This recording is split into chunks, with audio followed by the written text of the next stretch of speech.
is about me knowing which way I'm going with the fucking hockey game in the background. Yes, I'm getting on, first of all, one of us forgot what the name was for the last episode. Got mad at the person who cares that named it. The listener doesn't care about that. Yeah, they should, because they should know who did it before the other one holds the other one accountable for shit that may or may not be a legitimate crime. Okay, whatever. We're not gonna rehash episode 48, which you should definitely go check out at wndpodcast.com/48. Wonderful plug. Now that's how you do it. That's how David, I had a question for you. That little crackle of the can there, that doesn't happen to be a Diet Coke, does it? It's not a Diet Coke. Or a diet anything. I'll tell you that. It's full-bodied, aged to perfection. Because let me tell you, okay, that diet stuff's turning you inside out, my guy. Well, you gotta quit drinking it. You all thought you had a cheat code. Well, guess what? The cheat code robbed you of your life that you thought you were going to be cheating. You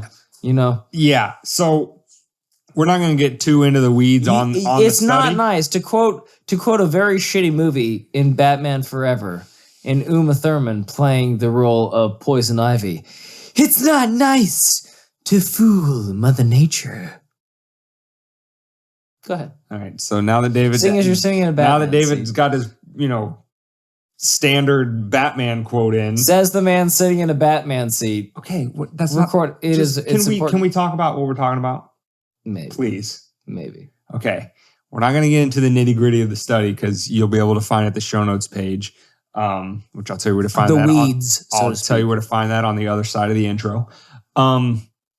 But long and the short of it is chemical sweeteners, artificial sweeteners like sucralose and aspartame, they are basically making or turning your body against yourself. Again, not going to get into the study, but from what I remember from the article, it basically takes naturally occurring bacteria that's in your gut that you need for digestion, E. coli, and what was the word that I couldn't pronounce? Facilius? Facilius? Facilius, yes. Okay. Anyway, type of bacteria in your stomach. It's good. You need it. It's gut bacteria that helps you digest your food. But that bacteria is not supposed to enter your digestive tract, like go into your intestines and all that kind of stuff. So you have a lining that prevents that from happening. Because if it does, then you can get blood poisoning, like sepsis, and die and potentially have organ failure. That bacteria is supposed to stay in your stomach. But Dane, that's only for people that drink more than one can a day, or a week, or a month, or in a lifetime. So before I let David jump me too far forward, the artificial sweeteners basically make it easier for that bacteria to enter your intestines. So again, blood poisoning and potential multiple organ failure. And you were worried about the Corona-19 vaccine. And all alone. And you've been dumping this shit down your fucking gullet for years on end thinking, I'm staying skinny. It's the summertime. So to the point of David's question. To basically put it this way, you might as well have gone sunbathing in Chernobyl. Yeah, not good. But well done, Dane. I'm glad the last horse crosses the finish line. To David's point about, all right, how does it take? You got to swim in an ocean of this stuff.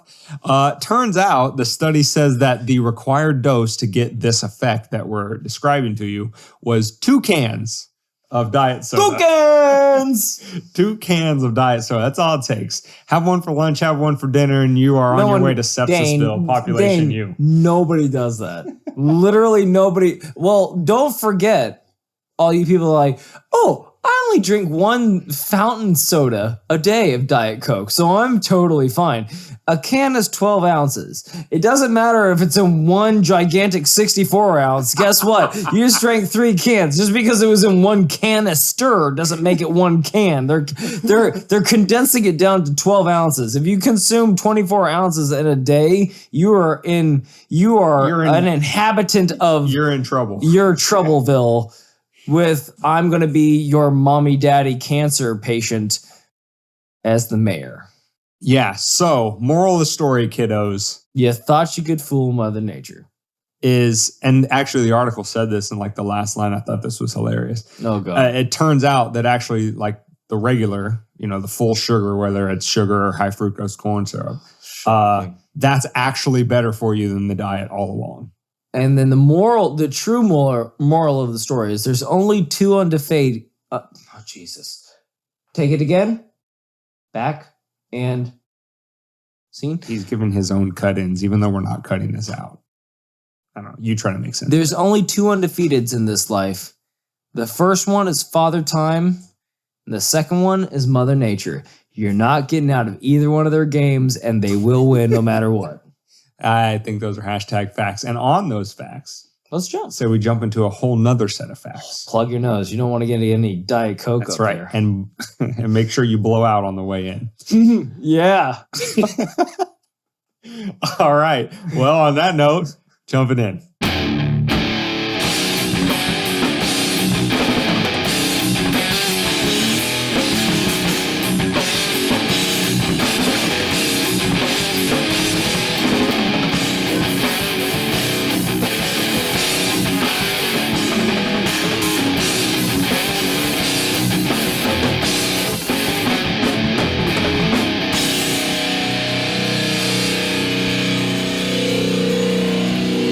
Welcome to Weapons of Meme Destruction Podcast, episode 49. I'm still how long of a break? Blow out on the way in. How long of a break did we have to take between David rehashing the end of the intro and now? I'm so You'll proud never know. of you. Maybe maybe half of us are professionals, and I'll let you, the listener, decide which one. I've never felt more connected to you. Okay. In this moment. Okay, go ahead. Do your taglines. Anyway, Weapons of Meme Destruction Podcast, episode 49 can be found at wmdpodcast.com/49. Remember, I told you in the intro, there's going to be a show notes page. You'll get the article with the study linked inside to what we were talking about in pre-show, as well as other information throughout this episode. You can also find us at YouTube. Just type in Weapons of Meme Destruction, and you'll see our entire catalog there. And just look for number 49. And link up with us on social media, Twitter, Instagram, and TikTok. I always forget that one, TikTok. Oh, this is Diet Pepsi. It's not Diet Coke. That's good. It won't give me cancer. Yes. Find us at all those locations. Just search Weapons of Meme Destruction and you will find us. So with that being said, today's topic, which David and I kicked around for quite a while because we've said on the last couple episodes and we really feel the same. Because then they'll hold us accountable. We're so damn tired of this COVID crap, but they'll hold us accountable for our decisions. If you say we really thought about this, we should just say we just looked at the main 2 things and this is what popped up. So there's no accountability. And actually, on this week's episode of the final season of the United States, there was actually a lot of stuff going on this week. Oh, it's getting to it was tough to whittle it down. You guys are going to have to start giving us more money so we can give you multiple episodes a week. Yeah. Until then, we're broke. Yeah. All right. So anyway, I looked for a joke there, but we're being serious. We're broke. And a little sad. Anyway, so today's topic is that a new study, it seems like a new study comes out about COVID every single day. They're not all roses and rainbows these days now. Really? A new study suggests that the lockdowns backfired, not only not reducing the number of deaths that happen as a result of COVID, but actually increasing the numbers of deaths. But the lockdowns killed more people than non-lockdowns, and yet weren't we just preached that from day one? Like if it saves one life, then it's worth it. Dang, I think they said that a lot, right? Hold on, I'm reaching some weird anomaly where I might split into 2 people. Are you saying that they use science to disprove the science that was told to us by a scientist that also funded the science to be performed, that released this science upon the world and then had it shut down afterwards? So it's like a wall break inside a wall break inside a wall break inside a wall break. It's like 64 walls. Yeah. Of science. Yeah. And all along the way, whether the walls shifted, came down, new ones were erected, and everything in between, I knew I should have picked a different Erected word. With the delta. I knew I should have picked a different Erected word. with the delta variable, babe. Coming in with that D variable. Variable D. He's saying all the wrong words. Totes malotes David, you are erected. clearly not with the science. I am ashamed at your lack of... I'm with biology, which I think is a science. I'm ashamed at your lack of science. Which I think is a science. And that's how babies are made. Okay, now, you might say, An erected Delta variant. please don't say that. Just leave that to David because, all right.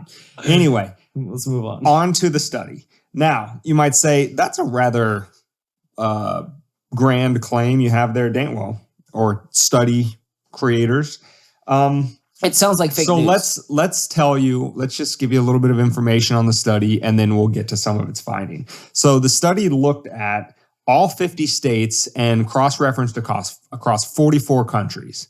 So whether you're looking at the international level or the domestic level, you're looking at a wide variety of jurisdictions is basically what this study examined.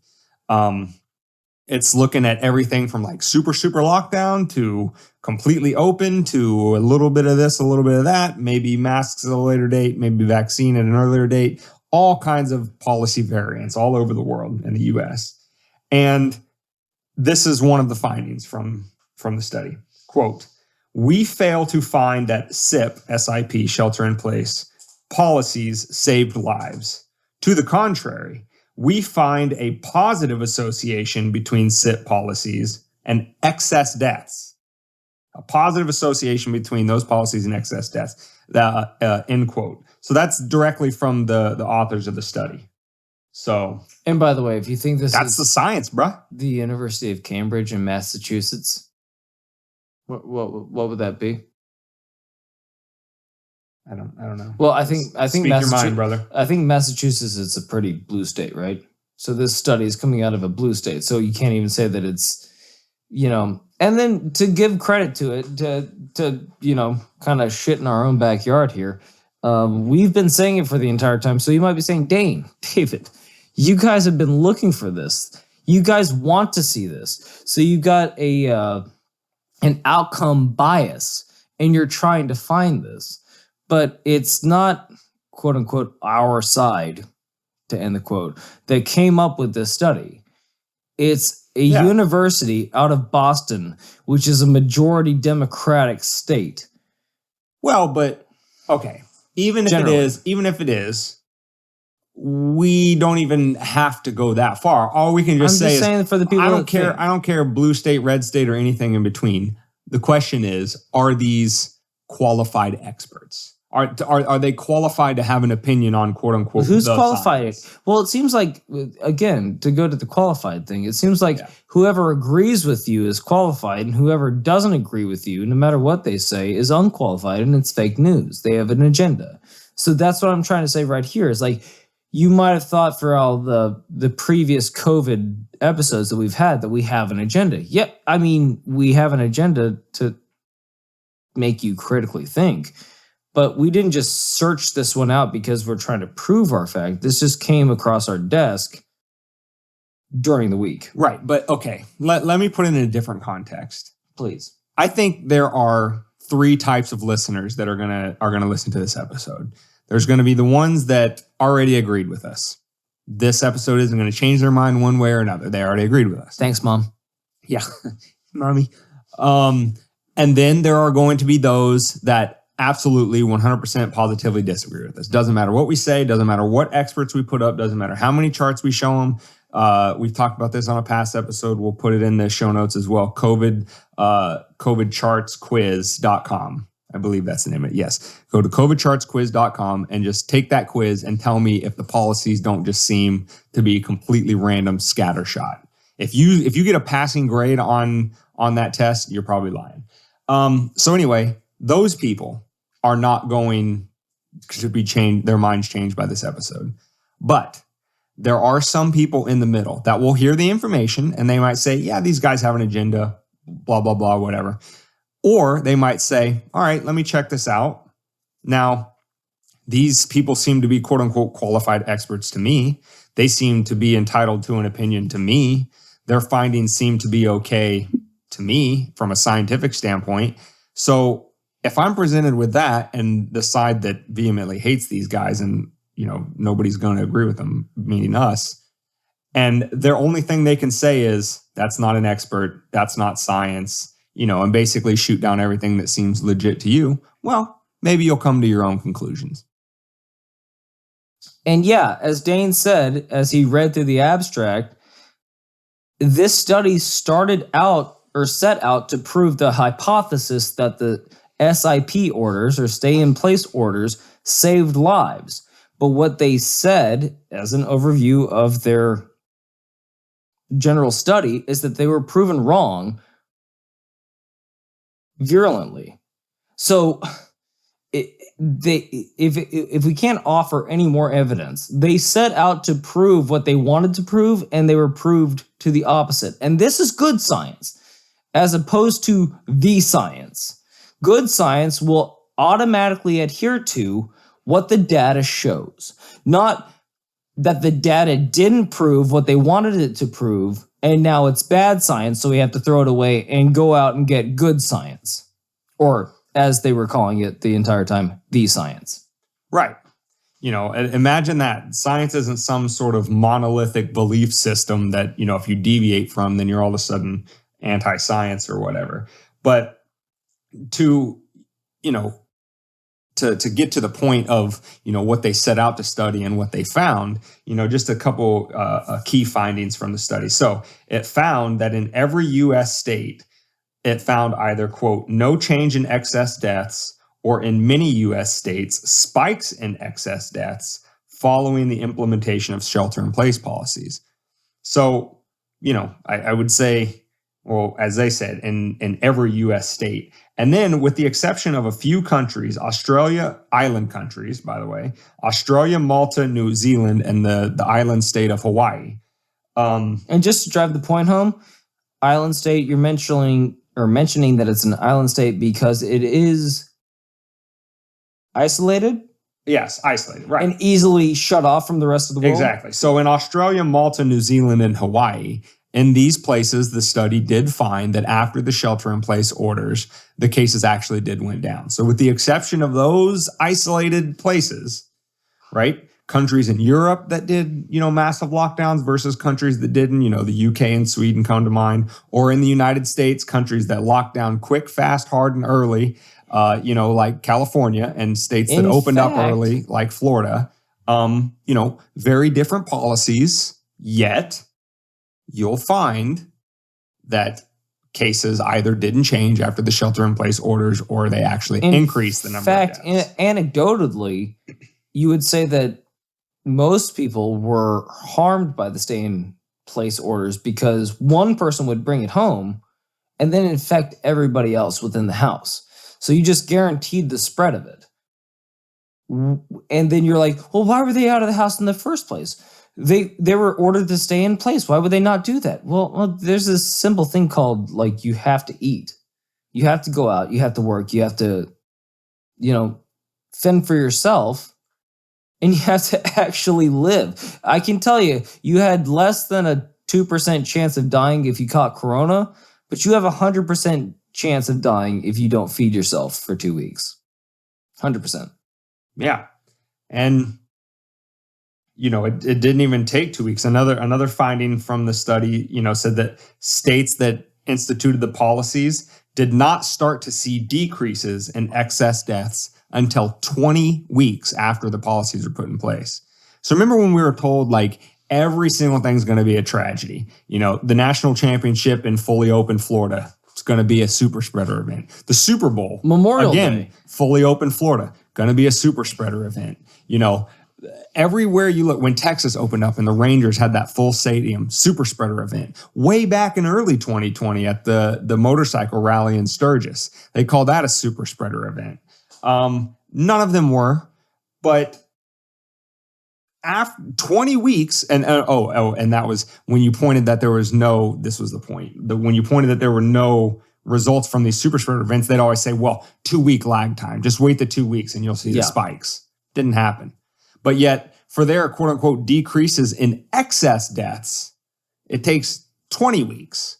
So what about 20 weeks of more people dying than they otherwise would have been? And then that's a little more than just saving one life, right? By the way, the first 2 weeks that they ordered us to stay at home, that we accepted because this is a new thing, we dropped whatever we were doing and we stayed at home for 2 weeks because they were going to build emergency hospitals like they have, these momentary erected medical facilities that they have in war zones and so on and so forth to accommodate the overflow from the hospitals that are going to happen. How many stories did you see, or how many pictures did you see in patients in that overflow unit that they built in all these places? How many times did you see a person on a ventilator in one of these overflow stations? Oh, I'm sorry, you didn't. But what did you hear?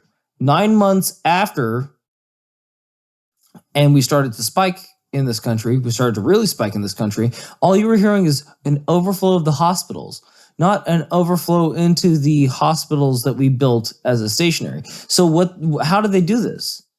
They gave us a false promise to get us in house and then didn't do anything about it and just stayed and waited to see what happened. How many pictures of these emergency facilities have you seen set up, Dane? I haven't seen any. I might be wrong. Oh yeah, during the spike time in the winter? Right. Yeah, I don't remember. I think that was a bigger deal in the beginning, like when they pulled the ship into New York Harbor and then didn't use it, or like when I think it was Houston, Texas, built it was a $5 million or $50 million. I know that's a big difference, but it had a 5. But a multi-million-dollar overflow facility. Well, technically, it's only an extra 0. So after X number of months open, they shut it down, and it never saw one patient. I believe this was Houston, Texas. Anyway, so yeah, I mean that was everywhere. But that's kind of what we're trying to drive home with this is this study is. And I want to point something else out, a difference between us and the Branch Covidians is think about how they reacted all through 2020, right? Every time something would even like uptick just a little bit, like cases or deaths or whatever, they would use it almost as like a sense of sick glee. Like they were happy to see more people die because it was proving them right. They were being vindicated in this religion, this secular religion that they just swallowed, the whole pill, right from day one. And we're absolutely not doing that. I would love to be wrong about this situation. And when we were pointing out all throughout since this podcast has been in existence, which was started in 2020, is that, we kept pointing out because studies were already out that social isolation results in a lot of other deaths, like, deaths of despair, suicide, people being stuck in a house with their abuser. So domestic violence goes up, substance abuse, all of these things, these extra deaths. And not to studies were out the whole time. This wasn't new information. We're not privy to some, deep state secrets or something. And yet that's exactly what the study finds 15 months later. And we're supposed to just take it as, Fauci and the regime were trying as hard as they could. Well, as we've mentioned 1,000 times before, and we'll probably mention it 1,000 times again, is that 78% of all the hospitalizations due to COVID were also accompanied by a morbid obesity within the patient.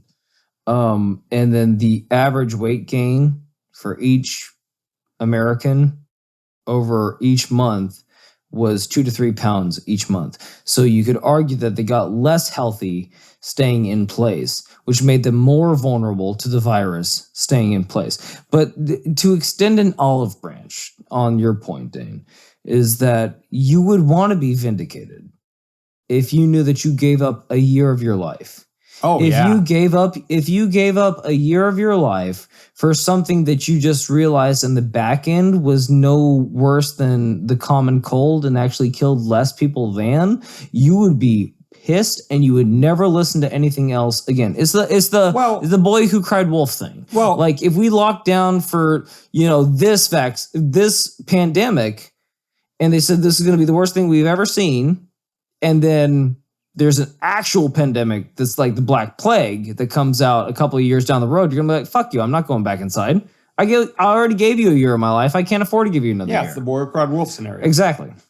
Yeah. So I get your vindication, but it's incorrectly directed. Go ahead. Well, that's the thing. What I mean by don't want to be vindicated is we don't want to be right in the fact that there are a lot of other deaths that occurred that could have been avoided. Now, and David was making the point about the common cold or the flu or whatever, and I know that that's been a hot button topic since the beginning. Like again, going back to the I gave up a year thing, it's hard to swallow. They say, don't compare those. COVID is way worse. Okay, grant you that premise. 600,000 people, super sad that many people died from COVID. But okay, this study is not only saying that excess deaths occurred as a result of those policies, but excess deaths that were completely avoidable. To some extent, if you get COVID and you have a bunch of comorbidities, your chances of mortality is super high, right? Or in the older age brackets, your mortality rate is super high, right? Now, somebody might say, well, if we locked down, we could have avoided that death. So that's kind of like an avoided death. But this is telling you right here that it didn't do that. So even on your own premise of we had to do what we had to do to save lives, it cost more lives than it saved.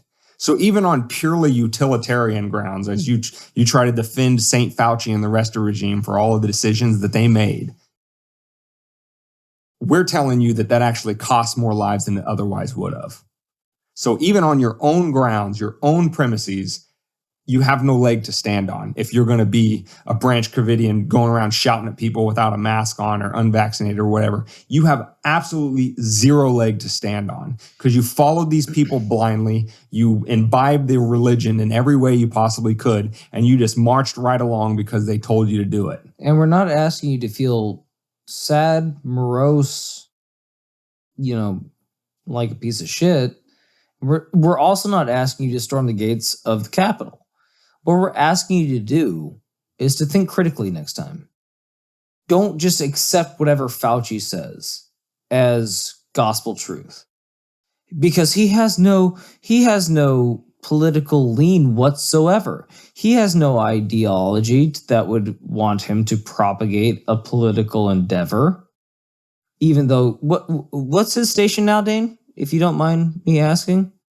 Who? Wasn't he just appointed the Surgeon General or something like that? Something in the White House? What his job title is. He is, fun fact, he is the highest paid bureaucrat in the entire government. That's interesting. Because he's been in his position forever. Thank Christ he wasn't a Republican or a Democrat. Anyway. Jeopardy thing for you in the future, listeners. If you get asked what's the highest paid position in the government, is not the president. But seems crazy.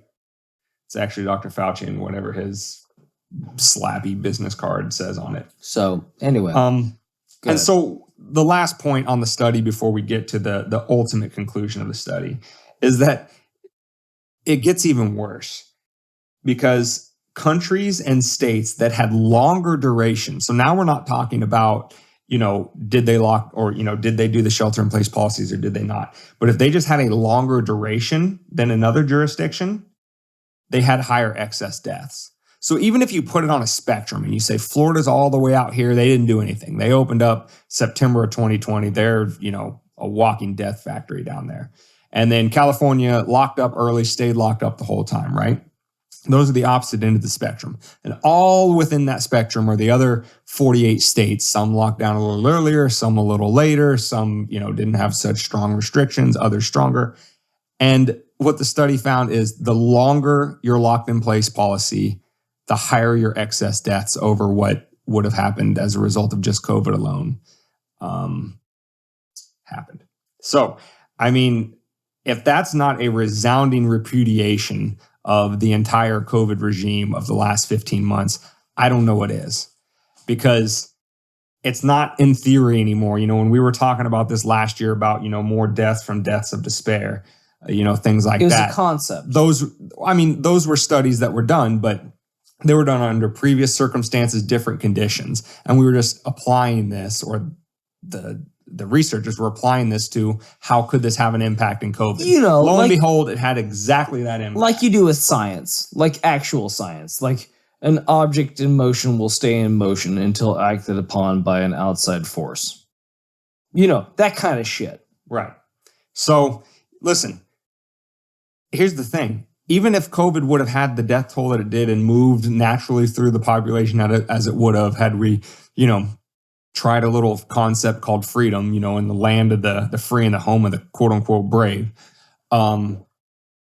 even with that, you would have had less deaths because those policies actually contributed to it in, versus a world that didn't have them at all.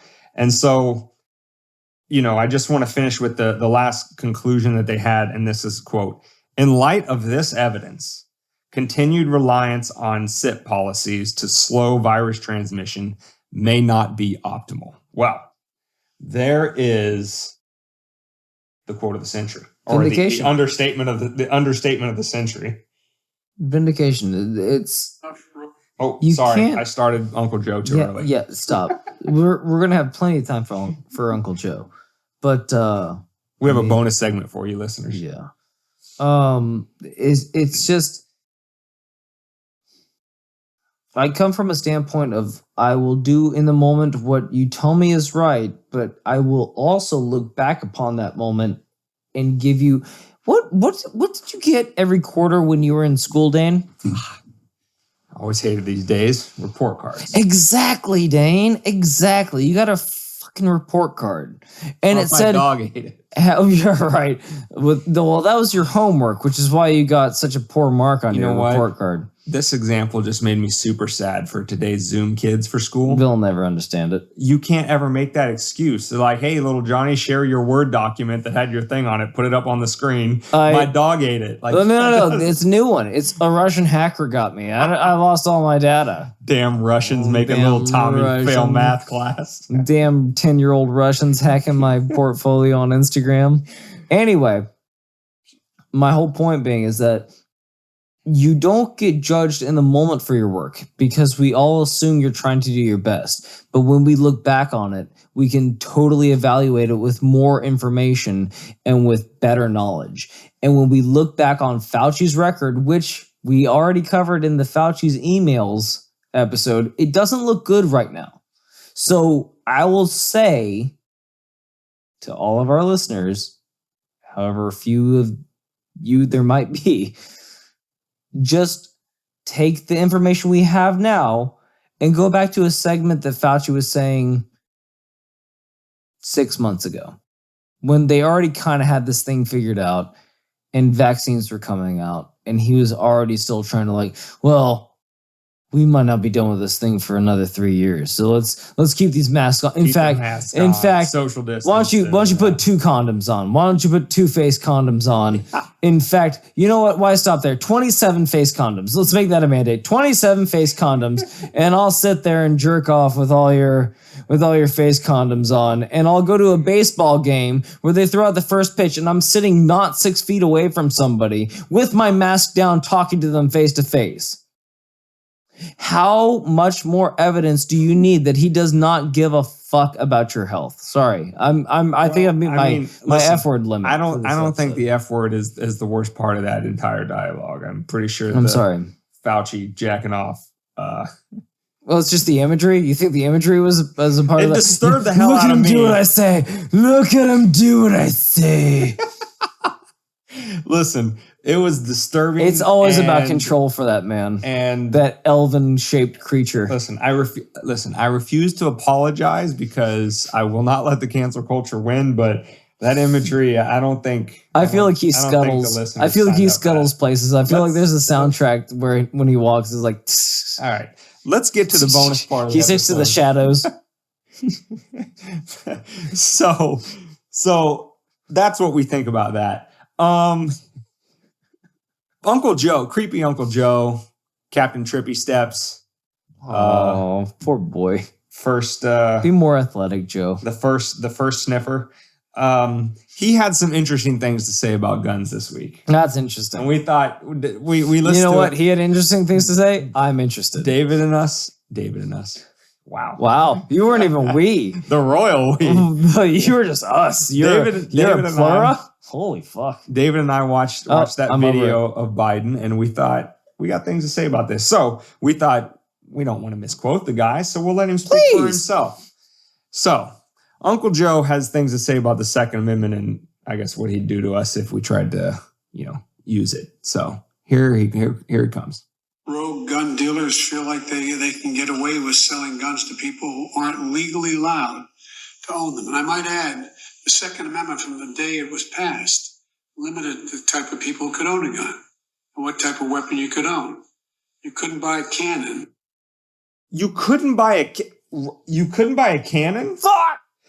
How am I supposed to get this revolution started? Should somebody tell creepy Uncle Joe that the Continental Army actually purchased and borrowed cannon from private owners?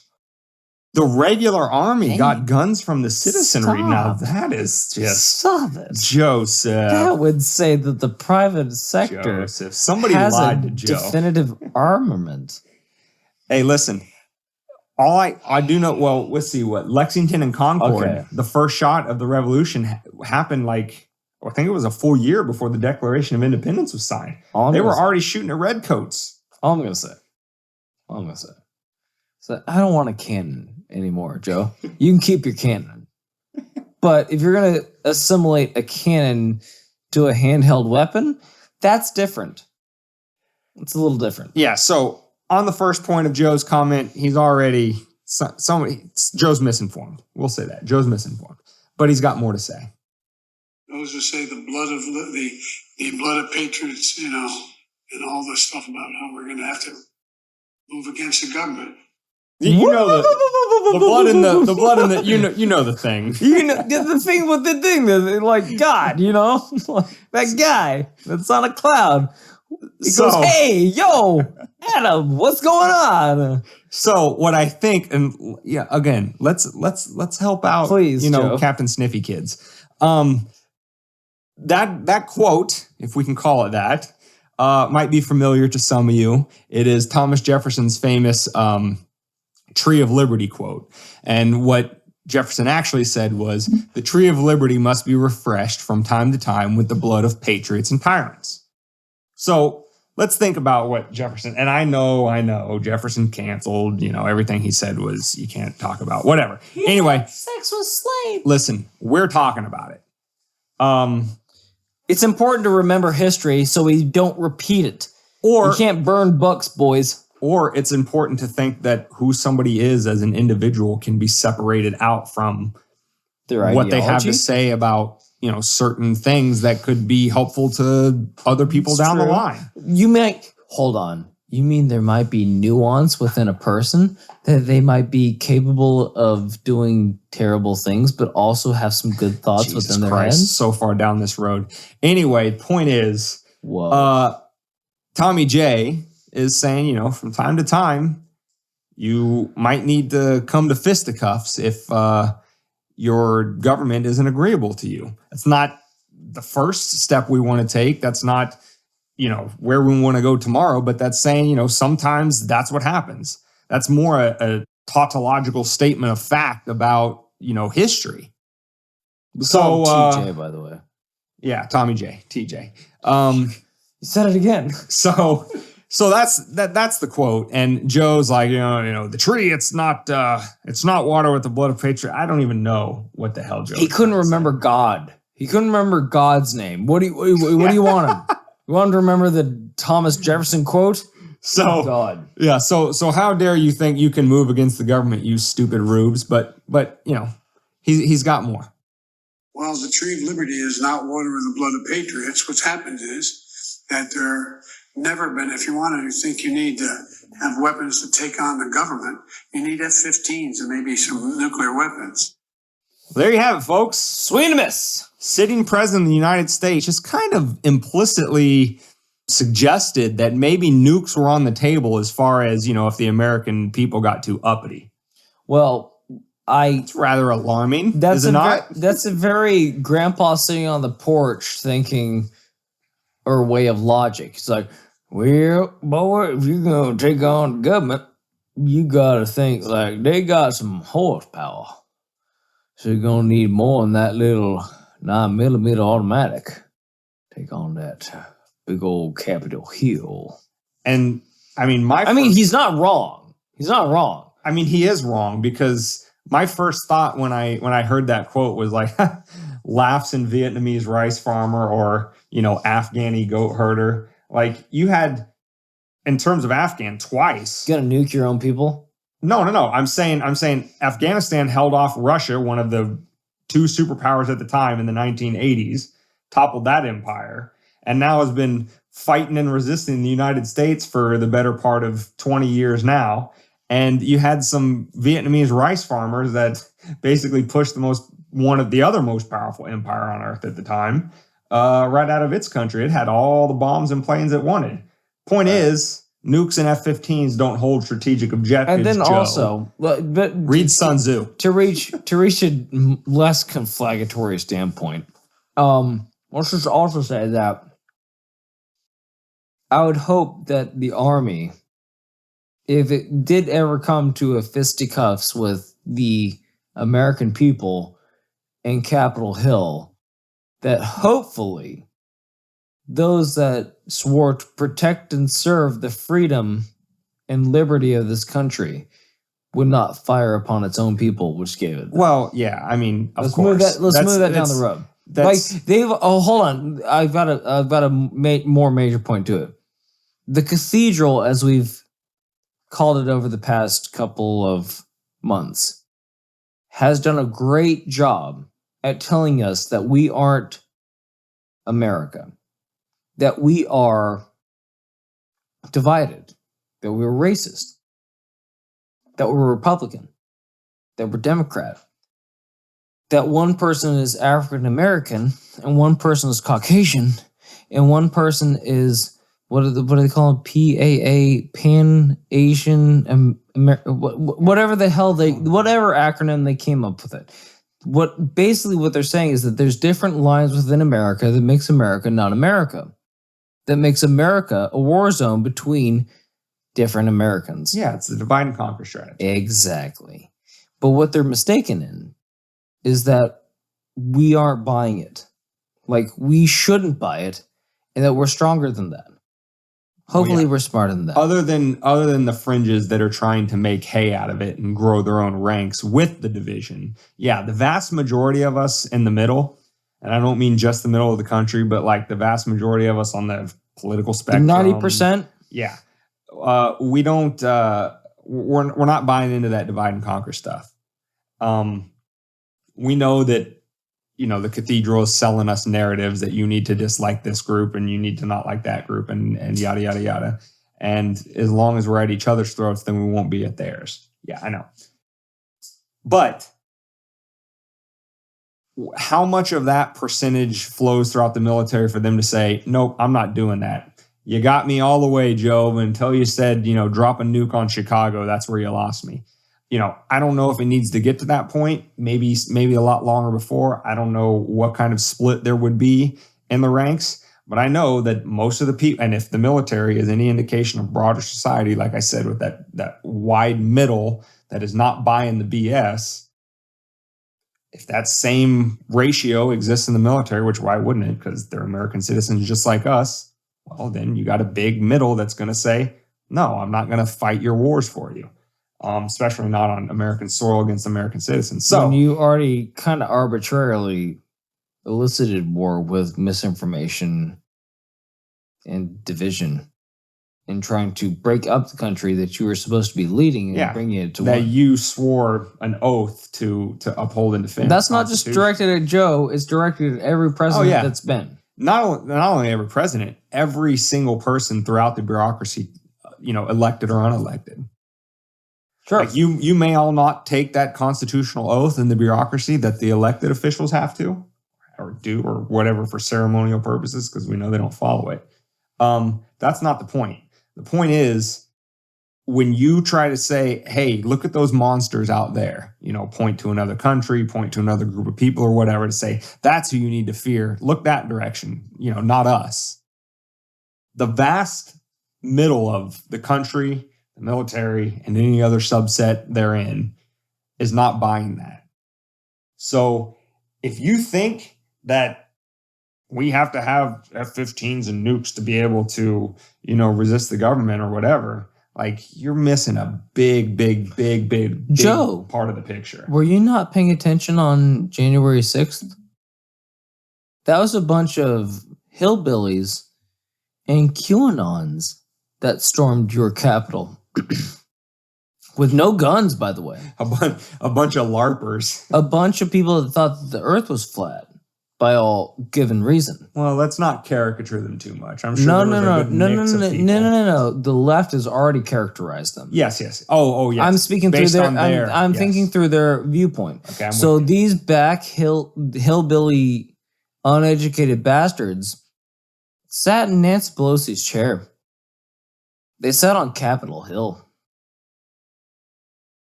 It goes back to that